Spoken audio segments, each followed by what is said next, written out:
Hello everyone and peace of Christ all of you. Today our video is going to be short just to share some information with those who need it. In Islam we have many stories, and all those stories are coming from somewhere. All of Islam actually is coming from somewhere.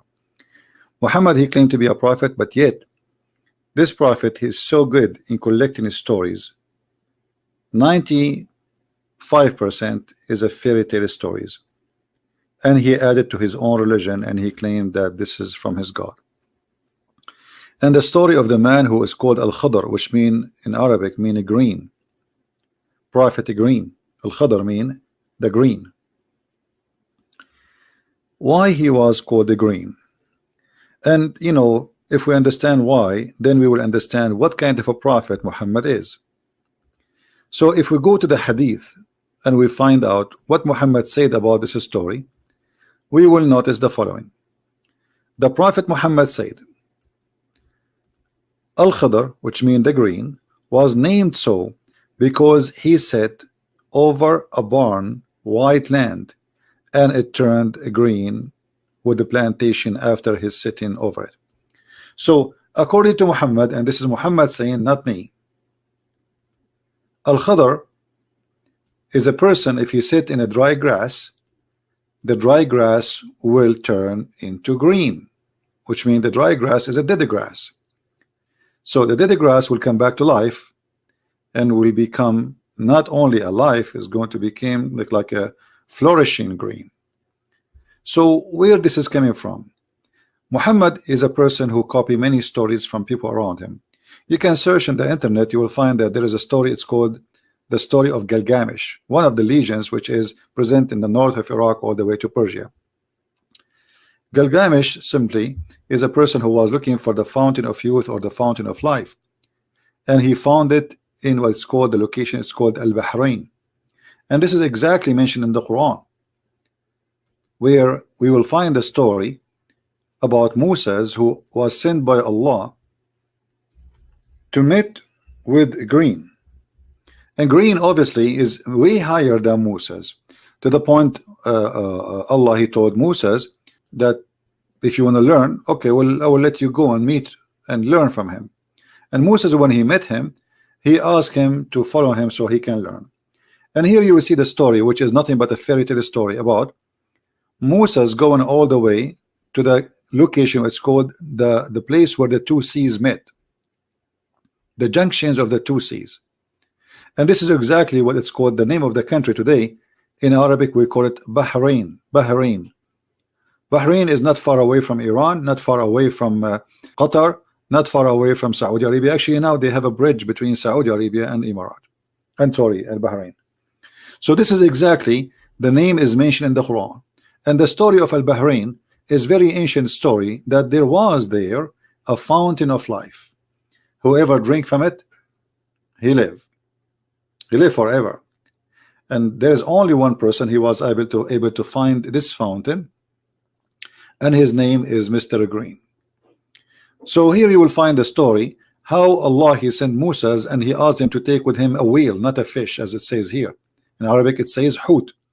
And then when they went to that area, Moses, he do not know how to find this person, Al-Khadr. So Allah told him, well, when you lose your fish or you lose your whale, then that's mean the place you will find our servant Al-Khadr, which is a higher than Moses. So when he went there, simply the story says that the fish came back to life, or the whale, and because some water touched the fish, and the fish came back alive. And you can read the story. This is chapter 18, and you can read from verse number 61 all the way to the end of the story. However, if we go, we will find more details about this story in Sahih al-Bukhari, where the Sahih al-Bukhari make it so clear. All right, here we go. So according to the story here, as we see,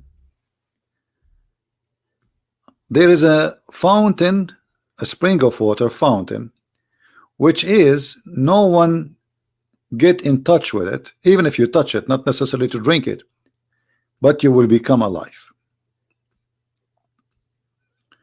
And the Prophet said that This fish, some drop of water fell into it, and then this is how this whale or fish run away. And this is exactly what happened.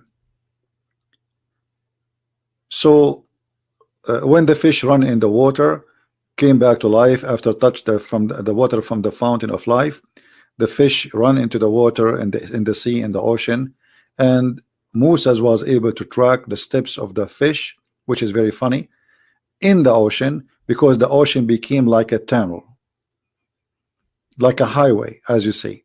So it was like a tunnel. So Allah held back the flow of the water until it was like a tunnel, and the fish could glide. Moses and his boy were amazed. They set the reminder of the day and the night, and Moses, a companion, forgot to inform him to escape, the fish escaped, blah blah blah blah. So you can read the story. I can post the link for you about those references down in the video.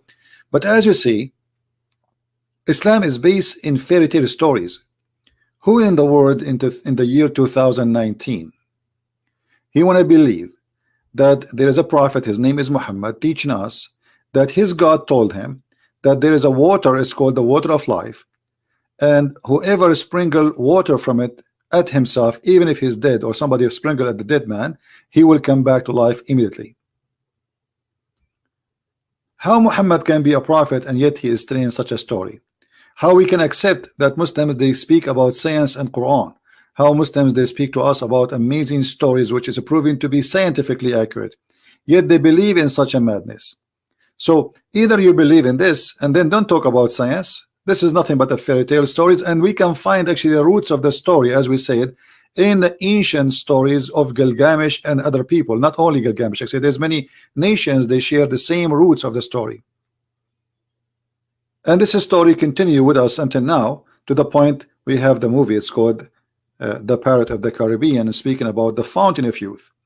This is nothing new. This is something very old, very ancient. Nations carried through nations, and then Muhammad, he took it, he put it in his book, and he claimed that this is coming from his God, and this is a story provided for him and only for him. Nobody knows about it except him, Muhammad. But if we go in the Quran, we will find that the Arab, they were making fun of the Quran and Muhammad's story, saying to him openly and with no shyness that this is nothing but a fairy tales of the ancient, and we heard those stories before you. So while Muhammad claiming that he is the one who come with those stories, the Arab, they were making fun of him. He says this is nothing but the fairy tales of the ancients.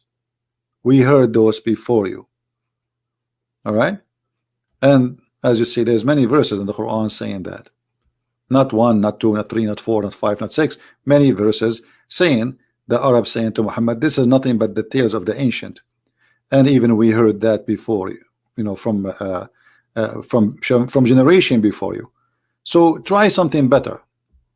If you go to chapter 23, verse number 83, it says exactly what I said to you. We heard our father, we heard this from our fathers before us. Those stories are old. Those are nothing but the tales of the ancient. So Muhammad is a person who's trying to build a religion. He built his religion based on the fairy tales of the ancient, and yet he claimed that this is coming from God. Now if you are a Muslim, you are more than welcome to leave your comment and tell me how you really believe in such a story to be coming from God, and yet Muhammad not only adding it in the hadith, but Muhammad, he adding the story in the Quran, as we showed you in chapter 18. This cannot be from God. This cannot be from a prophet. This cannot be from anyone actually have little intelligence. This can be only from someone is an ignorant. He have no idea what he's talking about, and he think that those stories can fool others. And as you see, those stories did not even go through the Arab, the Bedouin, who they are naive. Most of them are not educated. Even those who they are not educated, they say to Muhammad, those stories we heard it from our fathers before you, and this is nothing but the tales of the ancient. So how we can believe in Muhammad to be a prophet? This is why today I wanted to make this a short video, so it's going to be easy for you to carry around and show to your friends. And if you are a Muslim, believe really that there's a fountain of youth, a flying carpet, the hudhud who find water. If you find all these stories are true stories, please leave your comment and tell us why. Thank you for being with us, and feel free to download the video and share it with your friends. And I will see you again with a new video. And I will try to make videos to post it in all the other accounts I have. So, but the broadcast will be in the one we are using right now. So thank you for being here. May the Lord bless you. And I will see you again. Christ is Lord. And Islam is nothing but a collection of fairy tale stories. Thank you, and God bless.